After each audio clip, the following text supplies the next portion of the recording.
ನಾನು 2 ಬಾರಿ ಆಕಸ್ಮಿಕವಾಗಿ ಮುಖ್ಯಮಂತ್ರಿ ಆದವನು. 2 ಬಾರಿನೂ ಸ್ವತಂತ್ರವಾದಂಥ ಮುಖ್ಯಮಂತ್ರಿ ಅಲ್ಲ ನಾನು. ಒಂದು ಬಾರಿ BJP ಜೊತೆ ಸರ್ಕಾರ ಮಾಡಿದೆ. BJP ಜೊತೆ ಸರ್ಕಾರ ಮಾಡಿದಾಗ ಕೇಂದ್ರದಲ್ಲಿ ಕಾಂಗ್ರೆಸ್ ಆಡಳಿತ. 2ನೇ ಬಾರಿ ಕಾಂಗ್ರೆಸ್ ಜೊತೆ ಸರ್ಕಾರ ಮಾಡಿದಾಗ BJP ಆಡಳಿತ ಕೇಂದ್ರದಲ್ಲಿ. ಎರಡೂ ಸಂದರ್ಭದಲ್ಲೂ ಕಬ್ಬು ಬೆಳೆಗಾರರ ವಿಷಯದಲ್ಲಿ ಸಮಸ್ಯೆಗಳು ಉಂಟಾದಾಗ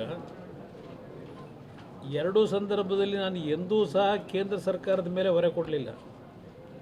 ಇಲ್ಲ ಕೇಂದ್ರ ಸರ್ಕಾರ ಬಂದು ಮಧ್ಯಸ್ಥಿಕೆ ವಹಿಸಿ ಪ್ರಧಾನಮಂತ್ರಿಗಳು ಬಗೆಹರಿಸಿ ಅಂತ ಹೇಳಲಿಲ್ಲ. ನನ್ನ ಒಂದು ಲೆವೆಲ್ನಲ್ಲೇ ನಮ್ಮ ಸರ್ಕಾರದಲ್ಲಿ ಕೆಲವು ವೈಯಕ್ತಿಕವಾದ ನಿರ್ಧಾರ ನಾನೇ ಮಾಡಿದ್ದೇನೆ. ರೈತರು ಬೀದಿಗೆ ಹೋಗಿ ಪ್ರತಿಭಟನೆ ಮಾಡಲಿಕ್ಕೆ ನಾನು ಎಂದೂ ಅವಕಾಶ ಕೊಡಲಿಲ್ಲ. ಗುಜರಾತ್ ಮಹಾರಾಷ್ಟ್ರದಲ್ಲಿ ಸರ್ ಪ್ರತಿ ಹೆಕ್ಟರ್ಗೆ 4,500 ಪತ್ರದಲ್ಲಿ ಕೋಆಪರೇಟಿವ್ ಸೆಕ್ಷನ್ ಭಾಳ ಚೆನ್ನಾಗಿ ನಡೀತಾ ಇದೆ. ಕರ್ನಾಟಕದಲ್ಲಿ ಏನಕ್ಕೆ ಸರ್ ಇರೋ 70 ಸಕ್ಕರೆ ಕಾರ್ಖಾನೆಗಳಲ್ಲಿ ಎಲ್ಲ ಪ್ರಭಾವಿ ಇವರೇ ಆಗಿ ಈ ಥರ ಅದು ಒಂದು ನಾನು ಅದು ಒಂದು ಕ್ಲಾರಿಫಿಕೇಶನ್ ಕೊಡಬೇಕು ಅಂತೀನಿ. ಒಳ್ಳೆ ಪ್ರಶ್ನೆ ಕೇಳಿದ್ರಿ. 3 ಪಕ್ಷಗಳಲ್ಲೂ ಸಕ್ಕರೆ ಕಾರ್ಖಾನೆ ಮಾಲೀಕರಿದ್ದು ಇವರು ಕಾರ್ಖಾನೆ ಮಾಲೀಕರು ಪರವಾಗಿದ್ದಾರೆ ಅಂತಕ್ಕಂಥ ಒಂದು ಅಪಾದನೆ ಇದೆ ಜನಪ್ರತಿನಿಧಿಗಳ ಮೇಲೆ.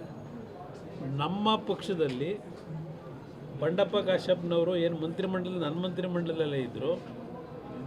ಒಂದು ಅವ್ರ ತಂದೆ ಕಾಲದಲ್ಲಿ ಯಾವುದೋ ಒಂದು ಸಣ್ಣ ಕಾರ್ಖಾನೆ ಇಟ್ಕೊಂಡಿದ್ರು.